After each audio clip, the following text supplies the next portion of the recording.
ذی الحجہ کی ابتدا ہو چکی ہے، اور آپ نے اپنی کتاب میزان میں بھی لکھا ہے، ام سلمہ کی ایک روایت آپ نے نقل کی، رسول اللہ کی تلقین ہے وہ مسلمان جو قربانی کا ارادہ رکھتے ہیں کہ جب تک قربانی نہ کر لیں ذی الحجہ کی ابتدا سے، نہ ناخن تراشیں نہ بال کاٹیں، قربانی کے بعد یہ کر لیں۔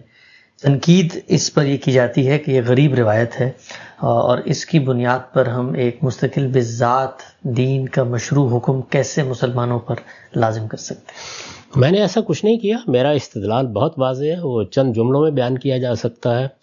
یہ چیز کہ نظر کی عبادت کے لیے ناخن نہ کاٹے جائیں، بال نہ تراشے جائیں، اور اس کے بعد آپ قربانی کریں، قربانی کے ساتھ متصل کر کے قربانی کے بغیر، یہ نظر کی عبادت کے طور پر مشروع ہے، اور ہمارے ہاں عمرے اور حج میں ایک سنت ثابتہ کی حیثیت سے جاری ہے، اس وقت بھی جاری ہے۔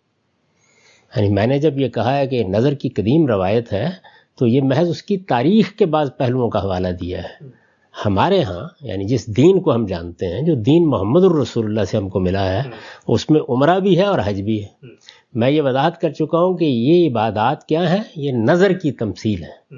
یعنی جس طرح نماز پرستش ہے، روزہ اطاعت ہے، اسی طرح زکوٰۃ اور حج یہ نظر کی تمثیل ہے۔ وہاں مال کی نظر پیش کی جاتی ہے، یہاں جان کی نظر پیش کی جاتی ہے۔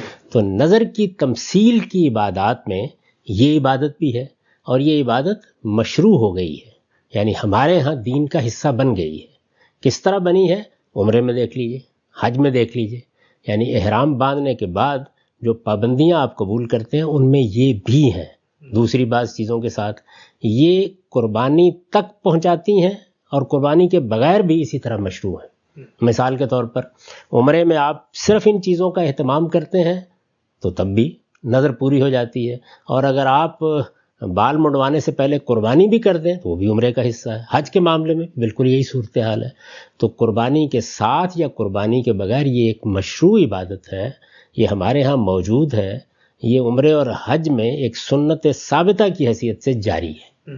تو پہلی بات تو یہ سمجھ لیجئے کہ میری اس رائے کی بنیاد کوئی روایت نہیں، وہ یہ سنت ثابتہ ہے۔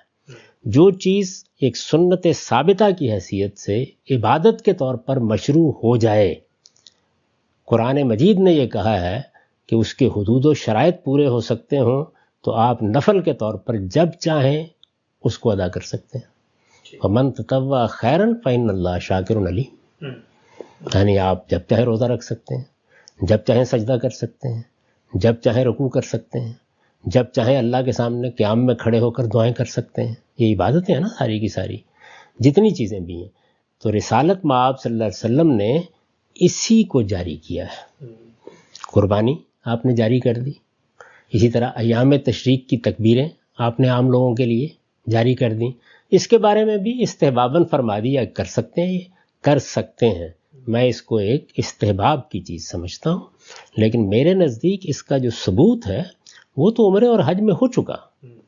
یعنی جب فرض نماز رسالت مآب صلی اللہ علیہ وسلم نے بتا دی اور فرض نماز ایک سنت ثابتہ کی حیثیت سے جاری ہو گئی، تو اب آپ مجھے کہیں گے کہ فجر سے پہلے 2 رکعتیں پڑھ لو، تو یہ غریب روایت، بلکہ غریب جداً بھی ہو تب بھی کوئی فرق نہیں پڑتا اس سے، اس لیے کہ وہ تو ایک طے شدہ چیز آ گئی، اب تو نفل کے طور پر اسے انجام دینا ہے۔ تو نفل کے طور پر تمام عبادات انجام دی جا سکتی ہیں۔ کیا شرط ہے؟ پہلی چیز یہ ہے کہ وہ دین میں عبادت کے طور پر ثابت ہو جائے۔ تو قربانی ثابت ہو گئی دین میں ایک عبادت کے طور پر، اسی طرح تکبیرات تشریق ثابت ہو گئیں، اسی طریقے سے یہ ناخن نہ کاٹنا، بال نہ ترشوانا، اور جب نظر پوری ہو جائے تو اس پر جا کے بال کاٹ لینا، ناخن کاٹ لینا، یہ نظر کی قدیم روایت ہے۔ نظر کی قدیم روایت آپ بائبل میں دیکھ سکتے ہیں، دوسری جگہوں پہ دیکھ سکتے ہیں، وہ ایک الگ چیز ہے۔ یہ ہمارے ہاں کس جگہ ہے؟ ایک مشروع عبادت کے طور پر حج اور عمرے میں موجود ہے، اور حج اور عمرے میں یہ اب دین کا ایک ثابت شدہ حکم بن گئی، وہ تو اب زیر بحث ہی نہیں رہا، موجود ہے۔ اصل سوال یہ ہے کہ کیا اس کو تطوع کیا جا سکتا ہے، یعنی نفل کے طور پر آپ یہ عبادت کر سکتے ہیں؟ جواب یہ کر سکتے ہیں۔ ہر عبادت جس کے حدود و شرائط پورے ہو جائیں کر سکتے ہیں۔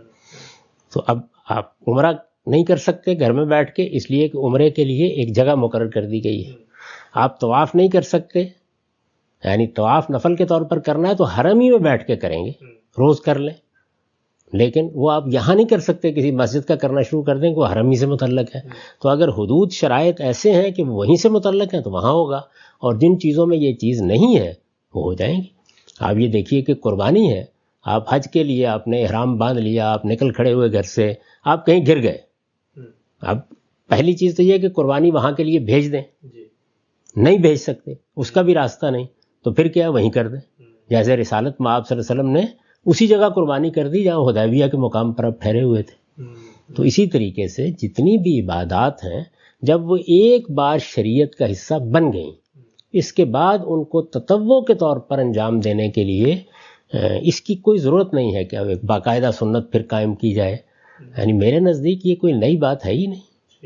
ایسے ہی ہے جیسے حضور صلی اللہ علیہ وسلم نے قرآن مجید کی تلاوت کے دوران میں سجدے کر دیے، تو یہ ہے، یعنی بنائے استدلال یہ نہیں ہے کہ یہ روایت ہے، بنائے استدلال یہ نہیں ہے کہ یہ ایک نظر کی قدیم روایت چلی آ رہی ہے، بنائے استدلال یہ ہے کہ میرے ہاں محمد الرسول اللہ کے دین میں حضور کی تصویب سے عمرہ اور حج عبادت کا حصہ بن چکے ہیں۔ عمرہ اور حج دونوں نظر کی تمثیل ہے اور اس میں یہ عبادت موجود ہے، تو عبادت تو آ گئی نا دین میں، ثابت ہو گئی۔ اب ایک ثابت شدہ چیز کے بارے میں یہ بحث ہے کہ کب، مثال کے طور پر دیکھیے کہ شوال کے روزے ہیں، اس پر بھی بحث کی جاتی ہے روایت میں، لیکن میں نے اس کو قبول کیا ہے اس لیے کہ روزہ ایک عبادت کے طور پر ایک سنت ثابتہ بن چکا، ہم پر فرض ہو گیا، اب نفل کے طور پر ایک روایت میں بھی ذکر آ گیا۔ تو میرا ذوق یہ ہے کہ عبادات کے بارے میں جب کوئی روایت سامنے آتی ہے، رسالت میں آپ صلی اللہ علیہ وسلم کا کوئی حکم، کوئی فیصلہ، تو اگر اس کی بنیاد میرے نزدیک موجود ہے تو پھر نفل کے طور پر، استحباب کے طور پر میں اس کو رد نہیں کرتا، اس میں قبولیت ہی کا طریقہ ہوتا ہے۔ یہ تو ہے بنائے استدلال کی وضاحت۔ اب یہ بھی تھوڑی دیر کے لیے سمجھ لیجئے کہ اس سے دیکھیے ہوا کیا ہے، یعنی رسول اللہ صلی اللہ علیہ وسلم نے گویا ایک نہایت ہی خوبصورت نظم پیدا کر دیا ہے۔ نظر کی عبادت کا منتہائے کمال کیا ہے؟ حج۔ اس میں آپ اس پوری تمثیل کے مختلف اجزاء اختیار کرتے ہیں، یعنی آپ نے لبیک لبیک کہہ کے احرام باندھ لیا، دنیا سے ہاتھ اٹھا لیا، آپ مزدلفہ میں جا کے، منا میں جا کے پڑاؤ ڈال دیا، آپ گویا مجاہد کی حیثیت سے عرفات میں جا کے دعا کے لیے ہاتھ اٹھا دیے، واپسی میں مزدلفہ میں قیام کیا جیسے کہ فوج کرتی ہے، آپ اللہ کے سپاہی بن کے چلے گئے ہیں وہاں پہ۔ آپ نے کنکر مارے شیطان کو، کیونکہ شیطان کے خلاف جنگ کی تمثیل ہے۔ آپ نے قربانی کی اور آپ نے اسی طرح وہ بال جو آپ نے نہیں کاٹے تھے، سر منڈوایا، بال کاٹے، ناخن تراشے، اور بس اس کے بعد آپ طواف کرتے ہوئے آپ حج سے فارغ ہو گئے۔ یہاں پر تمثیل پوری کی پوری ہے۔ اسی تمثیل کے بعض اجزاء کو لے کے عام دنوں کے لیے عمرے کی عبادت مشروع کر دی گئی۔ اب دیکھیں بہت سی چیزیں نکل گئیں، اب عرفات میں نہیں جائیں گے، اب منا میں نہیں ڈیرا ڈالیں گے، اب کنکر نہیں ماریں گے، تو عمرے کی عبادت۔ سارے لوگ نہ حج کر سکتے ہیں نہ عمرہ کر سکتے ہیں، دنیا بھر میں اس دین نے پھیلنا ہے، تو عام لوگوں کے لیے حضور نے اس میں سے ہی چیزوں کو اٹھایا ہے اور مشروع کر دیا ہے۔ تو اب ہم سب کے سب گویا اس نظر کی عبادت میں شریک ہوتے ہیں۔ میں اپنے شہر میں، اپنے گاؤں میں بیٹھ کر اسی طریقے سے گویا وہ آداب اختیار کرتا ہوں جو احرام باندھنے کے بعد اختیار کیے جاتے ہیں، ان میں سے نظر کے آداب۔ احرام باندھنے کے بعد کچھ آداب وہ ہیں جو نظر کے آداب نہیں ہیں، مثلا بیویوں سے تعلق قائم نہیں کرنا، یہ حج سے متعلق ہے، عمرے سے متعلق ہے، وہ بیان کر دیا قرآن مجید میں کہ لا رفث ولا فسوق ولا جدال فی الحج، یعنی اس کا تعلق نظر سے نہیں ہے۔ تو نظر کی جو چیزیں تھیں وہ آپ نے اٹھا لی ہیں اور اٹھا کر ان کو اس طرح جاری کر دیا ہے۔ اس میں قربانی تو بہت اہتمام سے جاری کی گئی ہے، ایام تشریق کی تکبیروں کی تلقین کی گئی ہے، اور اس کے بارے میں آپ نے لوگوں کو بتا دیا کہ یہ ظاہر ہے کہ اس کا حصہ ہے، یہ اس کے ساتھ بھی ہو سکتا ہے۔ عمرے میں ہم قربانی کے ساتھ کرتے ہیں، پہلے یہ سب کام کرتے ہیں، پھر قربانی کر کے سر منڈواتے ہیں، یہ بال کاٹتے ہیں، اور اگر قربانی نہیں کر رہے جس طرح کہ آج کل عام طور لوگ نہیں کرتے تو بس یہ چیزیں کر لیتے ہیں اور طواف کرتے ہیں، کیونکہ وہاں معبد کے اندر گئے ہوئے ہوتے ہیں۔ تو یہ چیزیں ہیں جن کو اٹھا لیا ہے، اور اٹھانے کے بعد اب گویا ترتیب کیا بنی؟ حج کے لیے استطاعت ہے تو نظر کی تمثیل کے طور پر آخری درجے میں وہ عبادت کریں، نہیں اس کے لیے استطاعت عام دنوں میں جا سکتے ہیں، حج کے لیے تو خاص دن ہے، زیادہ سرمایہ چاہیے عمرہ کر لیجئے. آپ گھر میں بیٹھے ہوئے ہیں تو قربانی کے ساتھ ان آداب کا اہتمام کر لیجئے. قربانی کی بھی گنجائش نہیں ہے آپ کے پاس تو بس ان کا اہتمام کر لیجئے. تو گویا ہر سطح پر ہر شخص شامل ہو گیا نظر کی اس عبادت میں. میں اس کو ایسے دیکھتا ہوں. باقی اگر کسی کو اس سے اختلاف ہے تو اہل علم کو اس سے پہلے بھی رہا ہے، وہ اپنے اختلاف کے لحاظ سے یہ طے کر سکتے ہیں کہ ہم یہ نہیں کریں گے. میرے نزدیک صورت یہ ہے.